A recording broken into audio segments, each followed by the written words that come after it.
have job or unemployment. A lot of people. Yeah, that's big problem. So I've read about it a lot, and it's a big problem now in Saudi Arabia and here in America. In Saudi Arabia, guess how much is the percentage of unemployment in the world? Can you guess?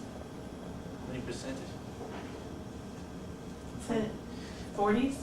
No, 24.4. Okay, see, I always remember. Wait, that's how many people are employed or are not employed? Unemployed. Unemployed. Oh, wow. Yeah, that means 570 millions in the world. How do they live? Oh, Yeah. America has 5.3 millions who don't have jobs.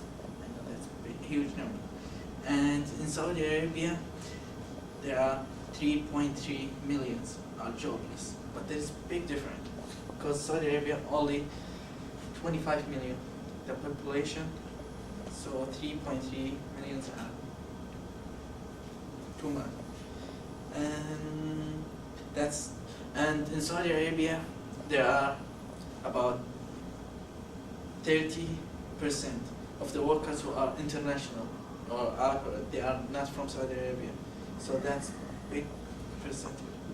So I know you will say 3 million is not that huge number, but for Saudi Arabia, out of 25 million, that's a huge number.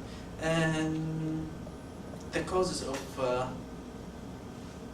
people who don't have work are a lot, like that we can see drugs in the streets because they don't have work, and we can see the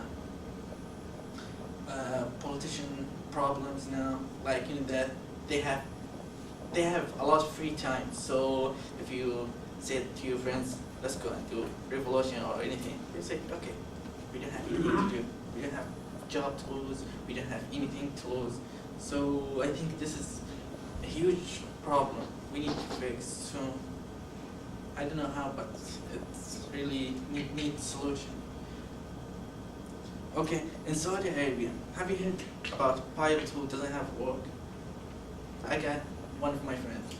He came here like 7 years ago, and he spent like 250,000 to study to be a pilot. And when he came back to Saudi Arabia, they changed the contracts, or I'd say the contracts, right? They changed it. They asked for a person who is under 27 years old, and he's 29. But now, you know, what does he work now? Just to live. He's taxi driver. Really. After a pilot, he now taxi driver. I know that's a big problem. And unemployment is causes a lot of problems, like poverty and large number of crimes, drugs dealers and stuff like that. I got a video over here, unemployment in Dell company. He talks about that.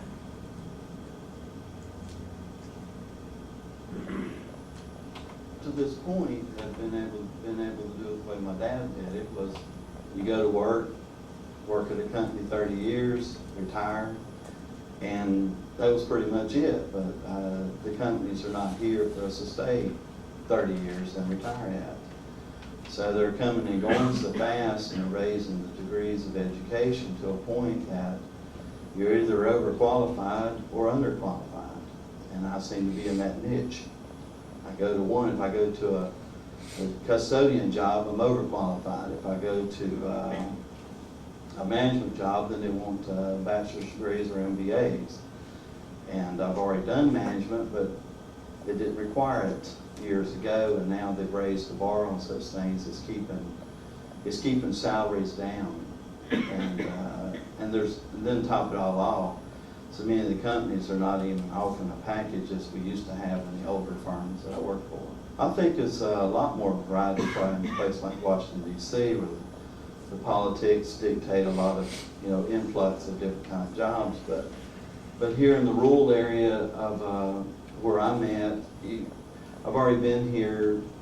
I was born here, my family's here, and you sort of choose to stay here and to try to commute to somewhere else.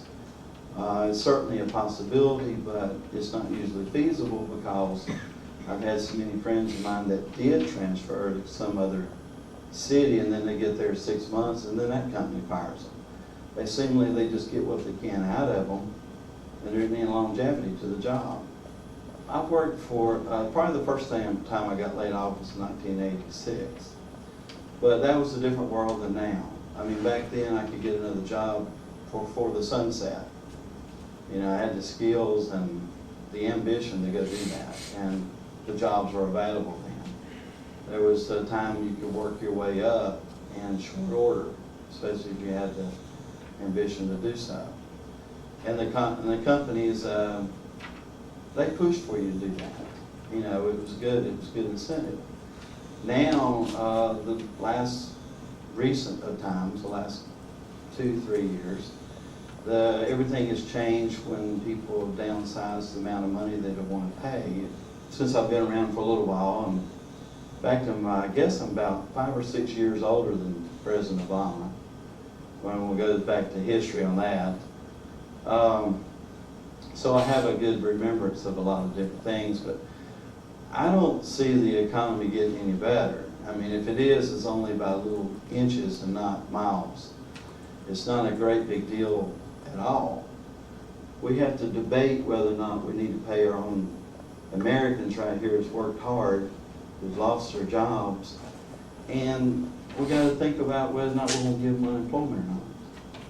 And we're just trying to get it back on our feet. We want to work, but it seems like the only people working is politicians. I feel like all the...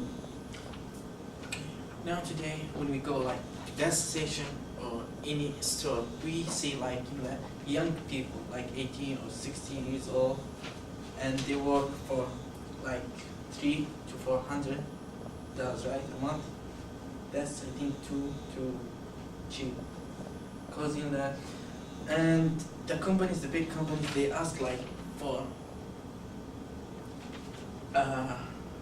like hard stuff, like they ask for experience. How can someone get experience without working, like working gas station or like that?